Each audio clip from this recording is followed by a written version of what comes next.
guest. We're having difficulties inviting him. I'm trying again. So, Dan, I keep on inviting you, Dan. Here we go. Persistence. We managed. It's all about persistence. But We've got Wi-Fi or something in the house, but anyway. That's right. That's right. We got you back. I was really enjoying the chat. So I didn't want it to end. I was like, no, it can't end now. It's too soon. So going back on what we were saying, obviously we kind of lost. I kind of forgot where we left it at. I was going to be interested. I'll sort that out in a minute. I was interested in to find out what your goals are. You're saying that you don't want to. Well, maybe you do want to be. You have a thought about where you want to be. Set out back in 2016. So Chris, as you mentioned, retired from the business in 2017. We had three elements to Bowles and Wyer. We had our contracts business specialising in working for garden designers and landscape architects. We had the core design and build business, and we had a design studio partnership. The Chris Lee design partnership solved, and it made sense for us all to be sort of one happy entity. Yeah. We pulled it over, and we also wanted less siloed, if you know what I mean by siloed, so that everybody has their job description, and that's what we're ever going to do. And we try and break away from that a little bit. Yeah. And we wanted to look at where our position was in the market, and perhaps move our position a little bit. You know, so we want to be a high-end, high quality. Difficult to define what quality is, but landscape build and aftercare company. And so we looked at where we wanted to be positioned and where we wanted to be in 2, 3 or 5 time, and what that might look like. Set out that plan. It's not difficult to do. It might seem like that, but actually to dream is worthwhile. And where do we want to be? Yeah. We asked our question. One of the questions was amongst some of the cautious guys in the company was, well, how big's too big? Yeah. You know, then you start benchmarking yourself against other companies. You know, you want to be the size, let's say, of Malin, for instance. You know, do you want to be the next Malin? Well, that's not our marketplace. But No. You know, found ourselves a comfortable sort of middle ground, but still to be ambitious about the projects we do, to keep design and build what we do. And when we work for other designers, and the majority of our work actually for other designers, we sort of bring those skills, saying, well, we understand, we come from a design, and we like to work with you to realise, to make sure that it's the best that it can be. Yeah. As you probably is here, different design ways. You know, their end result is different. They have different house style or different styles themselves, and you have to adapt. Yeah. No. And so, and say to a new designer, "Oh, be like to." That's not the point, is it? You know, you're working for that client. No, exactly. I mean, I really enjoy working with an array of designers because they are, like you say, they've just got different style, different taste. So we've done a project with Paul Baines, and his style I love. It's traditional, it's timeless. And the last one we've done was with Lydia, and it was more modern, and it was a lot of porcelain everywhere. And you know, but it's nice because you get to jump from different aspects all the time. But so now you're all kind of merged in, and your Bowls and Wire maintenance, design, build, all of that together, and you obviously you run all of the different elements underneath one company, and do you think that they all play a major part in the company, or one is stronger than the other? So is the design sector strong? Is the landscaping? Is it the maintenance? Or are they all on the same path? See, so you look at, I think you have to look at every element of that department. So let's take the design department. Yeah, Is the least revenue of the company, but we'd argue to be one of the most important because it's it's what goes through our blood. yeah, Design and build. You can't design and build without the design.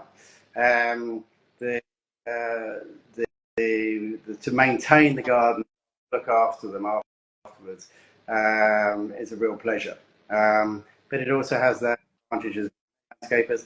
It has a good solid turnover, has a good base. yeah, So at the beginning of the year, and although like other sort of landscapers of our size and bigger, we have can't compete on the smaller scale landscapes. Our project value high with there's always a steady of work that they wish to do. My colleague Jeff, who is head of horticulture and aftercare, he's just been working down at Wimbledon designing a replanting of a garden, not completely, just parts of the garden that we built some 10 years ago now. And the shrubs and perennials are really mature, time to just thin it out a bit yeah. and replant. Magic.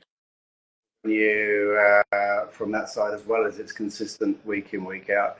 And then I suppose the construction, both design and build side of construction, and that sort of provides the everyday part of the money that comes in. Yeah. So yeah, the construction sort of dominates in terms of revenue. Yeah. And that's sort of split up into, say, design and build and construction, and also an element of special works. Stuart runs special works, and pretty much anything that there's or with a crane is Stuart.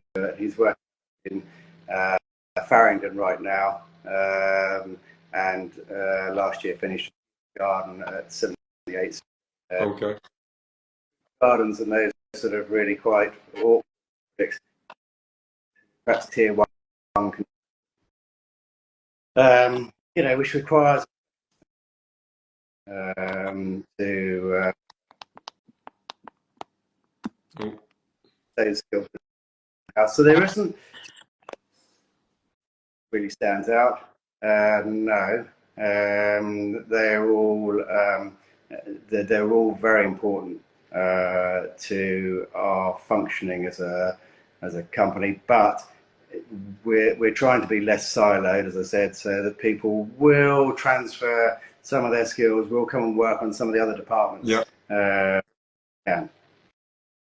Yeah. So to relate it to my little journey, I started the company as a maintenance company, and the way we did it, then I moved to tree surgery. So I did a lot of tree surgery, and then we did landscaping as well. And so we had three sectors, and we would always employ young people and train them. And the first kind of training would be the gardening. So you would get them used to looking after the plants. And I always used to say they wanted to jump straight on landscaping, and I used to say no, be a good gardener. It will make you a better landscaper. And so for us, it was really handy having all those sectors merged into one, because, like you say, you could pull people off the maintenance to help do the planting or landscaping, and vice versa. Anyway, it was quite interesting to merge all those different characters together. So, like, although obviously your company is very settled, is going on 30 years of going. What is to be expected from you guys? Are you going to be pushing a certain direction? Have you got any changes, or are you just going to keep doing what you do and do it the best you can? Have you got any ideas of maybe doing show gardens the coming years, things like that? Um, to corals, I think we might just go down the pan. Yeah, So benchmarking ourselves against competition and see if we are keeping up or keeping ahead. yeah, That doesn't necessarily mean, oh, we must do a shiny new thing. I do wonder our passion for porcelain paving might be a bit like a 1980s trend for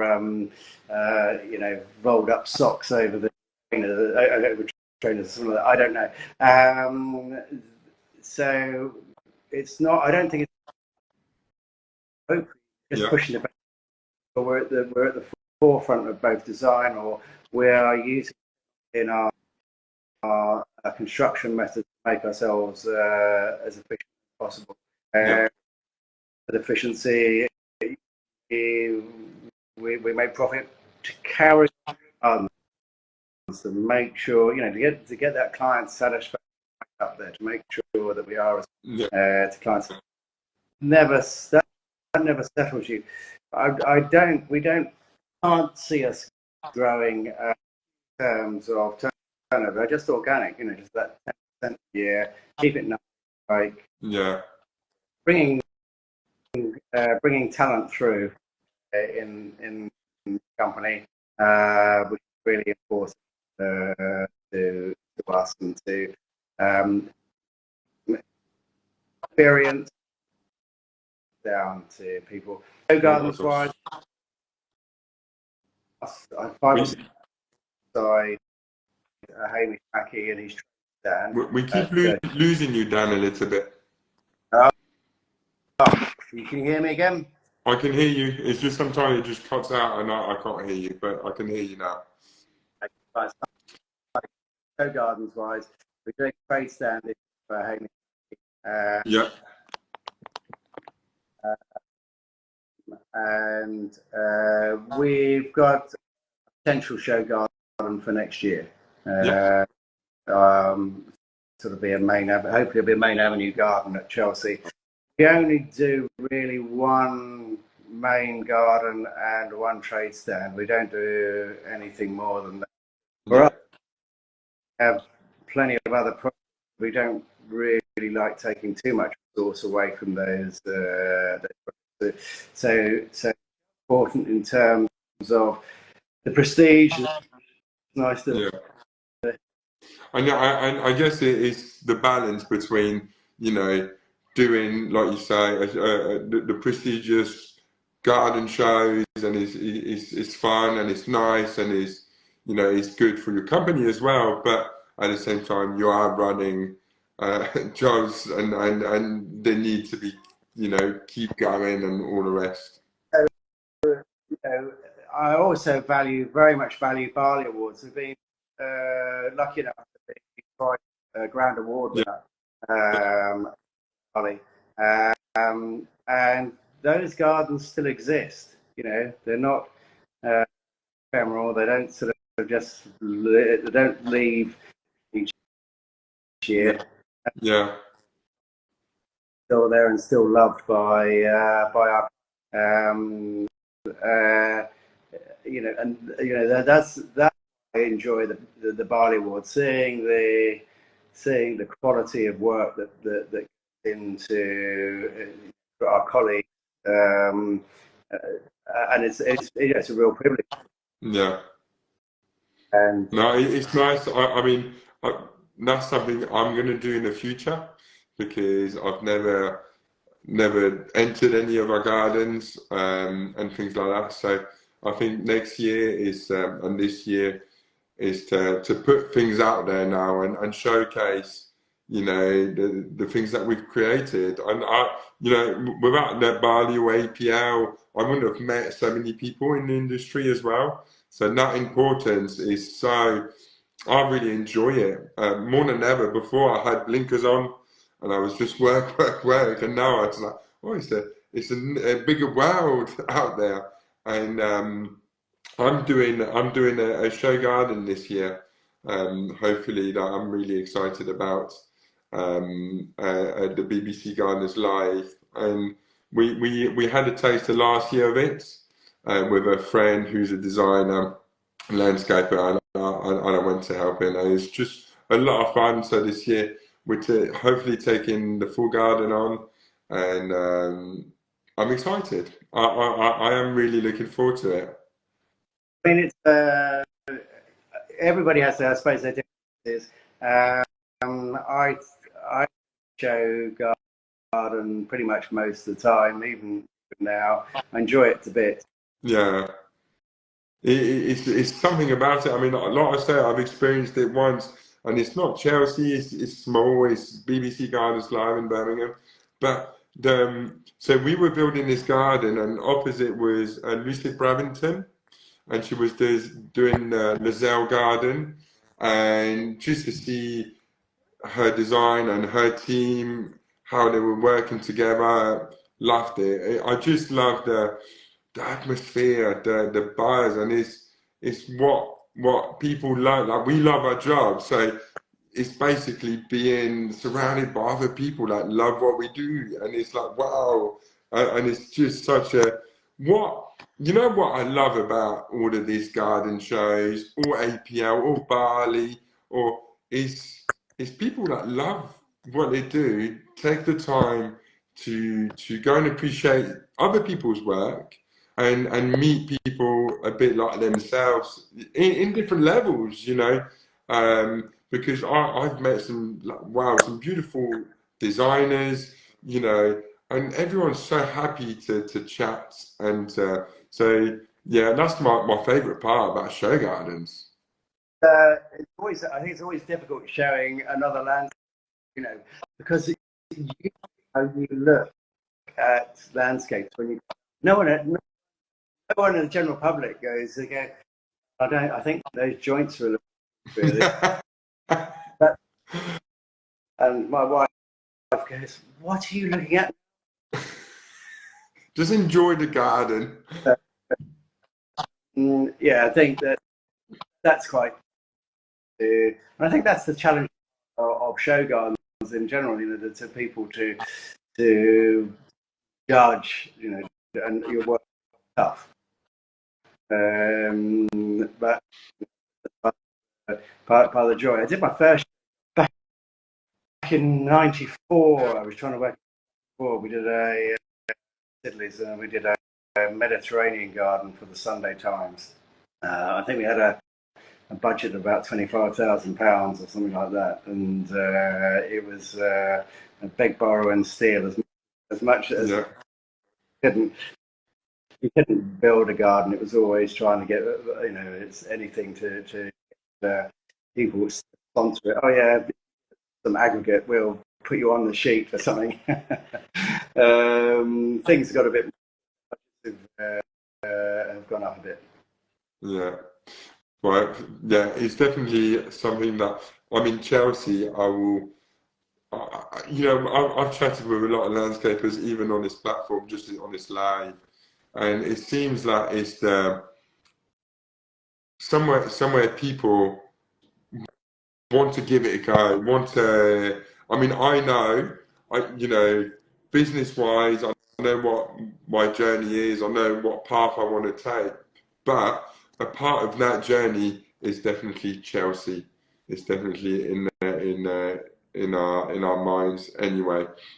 But you know, all of that kind of show gardens, all the rest, and we've talked about you know the hard parts of running your business and blah blah blah. But what is your absolute favorite part about the industry and your job? Uh, Always people. People. I was lucky enough to bump into you at the Barley Awards. Yeah, with Justin. And other interests. Yes, me and John both John Wyer, keen cyclist. So last year we went on a bit of a charity ride together, which is nice. But, it's just nice to be involved with people. We work. So what makes ideal client? So you people plenty of resource Yeah, who love landscape, yeah, and where they is where our clients are. yeah, Those that don't really enjoy their landscape, probably not for us. And those who love landscape but don't have much resource, well, they're not going to be able to afford a garden, are they, or yeah, land? But we've been working recently with Peabody on restoration of their open spaces, and they're who value their open spaces, those spaces to last, employing great landscape architects, and the quality of the material is very high. And you think, well, uh, project sit with the same as a residential company. They sit very comfortably. yeah, Who has resources, who loves their landscape, as the best of our private, or those in the commercial sector where we worked. We did a beautiful roof Victoria for Tom Stewart Smith for yeah, a company, and they really value. That was really important to them. yeah, Clients have, those that's what gets me up in the morning. Clients who appreciate what we do, try a little bit harder for those who really want what you do. yeah, So that's what keeps me going. yeah, Meeting people, enjoying it, and then I think it's now trying to think: should I pass? Arrogant. I've got a lot of knowledge to pass on, but must have a modicum of knowledge somewhere.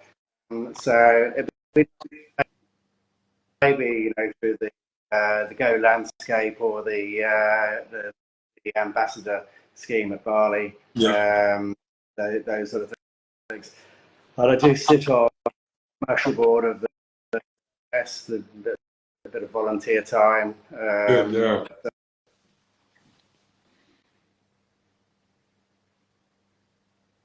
Oh,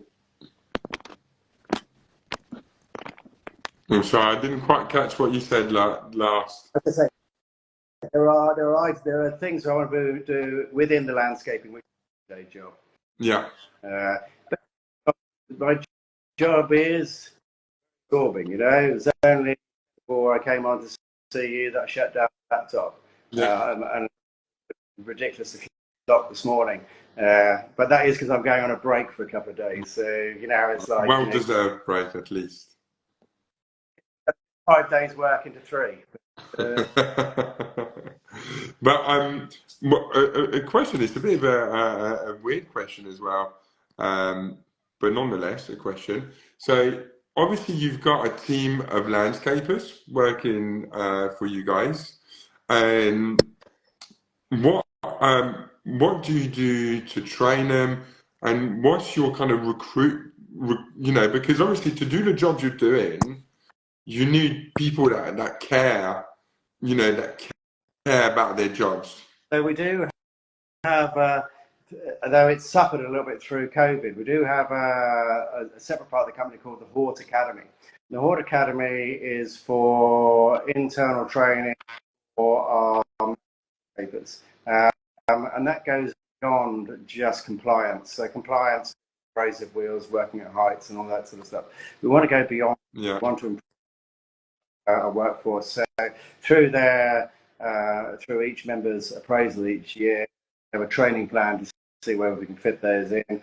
We've now got 3 supervisors whose part of their role is to increase training, in-house training, and to look to opportunities.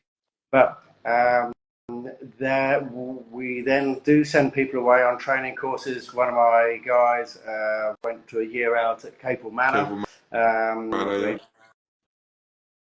So those are sort of things that we look to train. We do a lot of in-house training. Quite a lot of experience. One of my foreman, Sean, is a fabulous bricklayer, so he's always training the guys in bricklaying.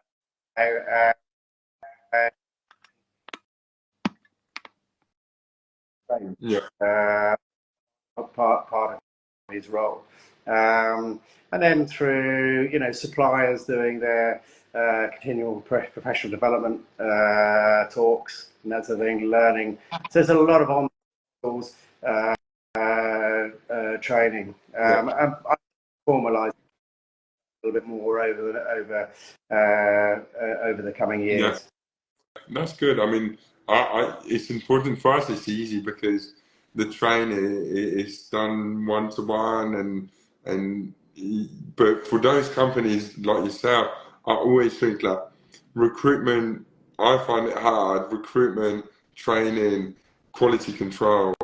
Those elements are hard enough on small scale. So I guess you guys have people in place to maintain that quality, that training.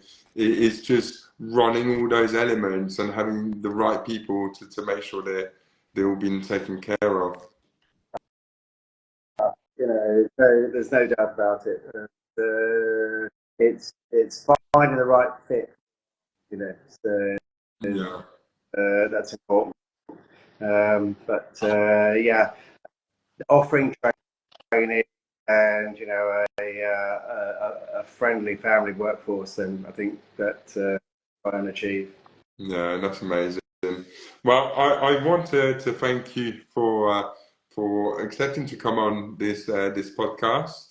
It's been that we've been having, so I do really apologise. No, it's fine. It's fine. Don't worry about it. We've managed to have a great conversation. I had one question from Justin asking if you were going to SGD on Friday. I can't go. I booked this well before, so unfortunately, I'd like to go to SGD, love the award ceremony, but I shan't be there. But my colleagues here and Stuart and John will be there, so people will be there in force from Bowls and Wyer. We'll be waving. That's amazing. Well, have a good time away, and I really hope our paths will cross again, maybe at one of those awards or elsewhere. And if not, it was great chatting with you. And as well, this will get recorded. It might get recorded in 2 parts, and then I'll try to put it together on YouTube. But no, again, to get a little bit of a glimpse in your company and to get like your vision and your experience, I always find very nice, and I'm very grateful for you to take the time and share it to people listening tonight. I hope it was useful. I hope it wasn't too dull for you. No, I love it. Enjoyed talking to you. It's great, and let's make summer. More like getting outside and doing stuff rather than hunkering down in cold weather. Yes, let's do that. You take care, Dan. Thank you. Bye.